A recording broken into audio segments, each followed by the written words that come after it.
Earlier during the day, Kazuya dreams of him begging Kiriha not to leave him. Instead, he wakes up to find himself touching Chisato in class. As such, Chisato beats Kazuya as his friends Shiru and Osamu watch. After being lectured by Chisato, he heads up to the roof of the school to contemplate about his dream and his mother's obi. As Kazuya prepares to leave, he finds a wig on the floor and attempts to avoid it, but is grabbed by the wig. He's then saved from the wig by an unknown force, and Kazuya hears a voice in his head helping him. As such, the wig tackles Kazuya off the roof of the building. However, as Kazuya falls, he's saved by Kiriha, the girl from his dreams, by creating a cushion and manifesting herself in human form. Afterwards, Kiriha gives Kazuya a familiar greeting, but Kazuya has no recollection of her. Meanwhile, the Emisogi's host reveals itself and continues their attack on Kazuya. Luckily, Kiriha saves Kazuya from the Emisogi and she destroys it. As Kazuya tends to the unconscious host, Kiriha explains the concept of Emisogi to him.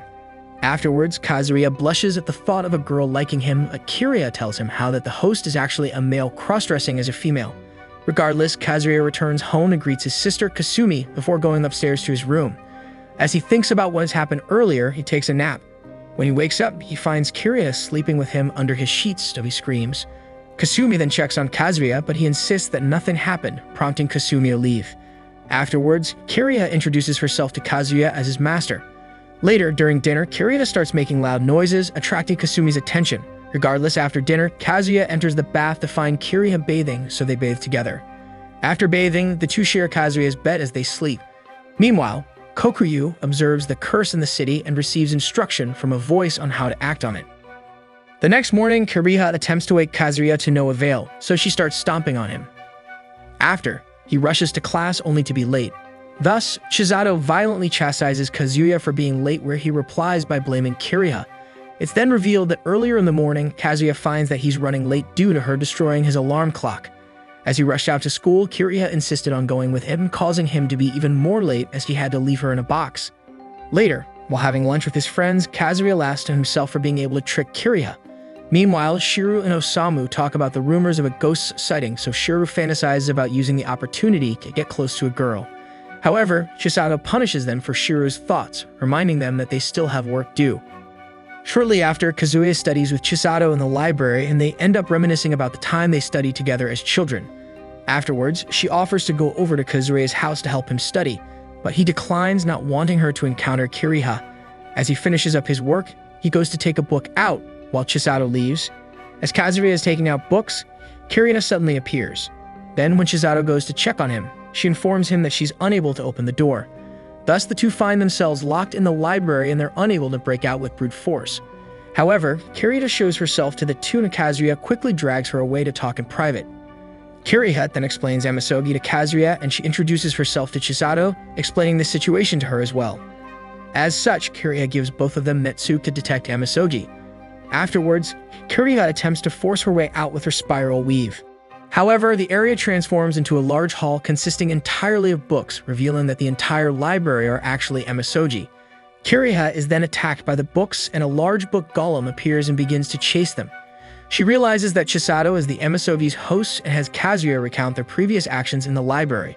After realizing that Kazuya's rejection of Chisato's study offered to be the trigger for the Emisogi, Kazuya accepts Chisato's offer to return the library back to normal. After the ordeal, Chisato arrives at his house to study, only to find him sleeping with Kiriha.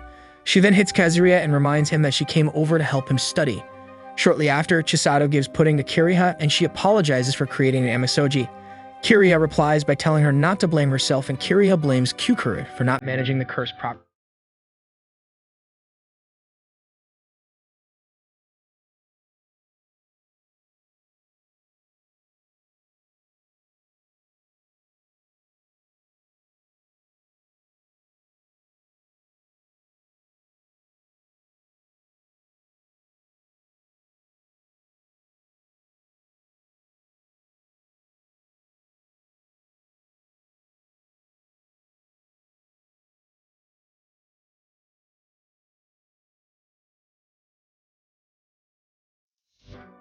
Shiru then tells Kazuya that he lost all his money and is now in debt to Osamu.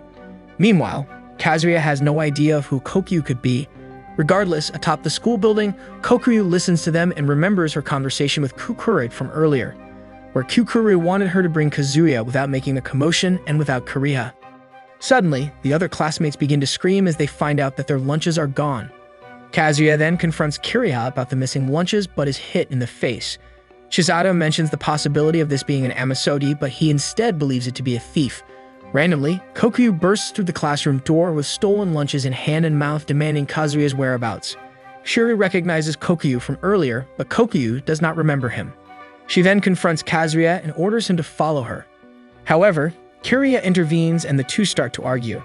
Deciding to settle things via arm wrestling, Kiriha and Kokuyu face off in Suzura Temple-style arm wrestling, where Kiriha is found victorious.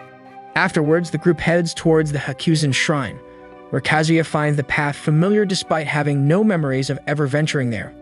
Once arriving, Kokuyu introduces the group to Kukuri, where Kiriha explains that she won the right to come with them after winning the arm wrestle. After a brief argument, Kiriha quietly confronts Kukuri about the seal starting to weaken. Thus, Kiriha suggests that she reapply the seal immediately, but Kukuri refuses, offering up an alternate solution. She then tells Kazuya that he'll become the region's exorcist, but Kiriha rejects the idea.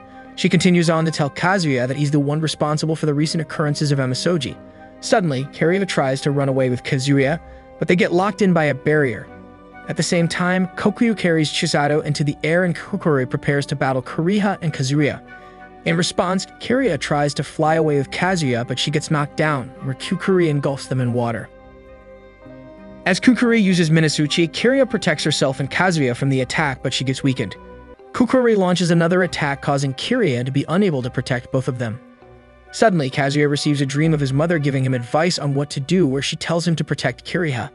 As Kazuya reawakens, he finds himself being given CPR afterwards. He starts commanding Kiriha to fight. Meanwhile, Kukuri launches various attacks, causing Kazuya to find it difficult to get a grasp on her abilities. She ends up using Suzura Mizuchi, which Kazuya is able to counter using a water weave. After the barrier is destroyed, Kazuya finds Kiriha in the hands of Kukuri, where she demands him to become an exorcist, to which he agrees. As the battle concludes, Kukuri's Akuju falls off, causing her to transform into a childlike state where Kiriha mocks and bullies her in her new form. Shortly after, Kazuya, Kiriha, and Shizato leave the shrine with Kazuya carrying Kiriha home. At home, Kazuya observes Kiriha's shrunken state and checks if she's injured, causing her to tease him. Regardless, the two take baths and Kiriha remembers a past conversation she had with Kanaka. As she passed out, Kazuya has her rest on his bed as he fans her. Eventually, he asks Kasumi for her older clothes, causing her to misinterpret it as part of him developing sussy interest. He then immediately calls Chisato for clothes as well, but she tells him she'd be unable to get them to him immediately. Now in a dilemma, he meets up with Osamu, who provides him with the needed clothes. Later, Kazuya returns to his room with the clothes and also pudding that he bought along the way. However, when Kiriha checks the clothes, the two find out that they are of sussy nature, causing her to tease him about and wanting her to wear such sussy clothes. The next day at school, Osamu confronts Kazuya about the clothes, asking if he had fun as Kazuya attempts to clear up the misunderstanding.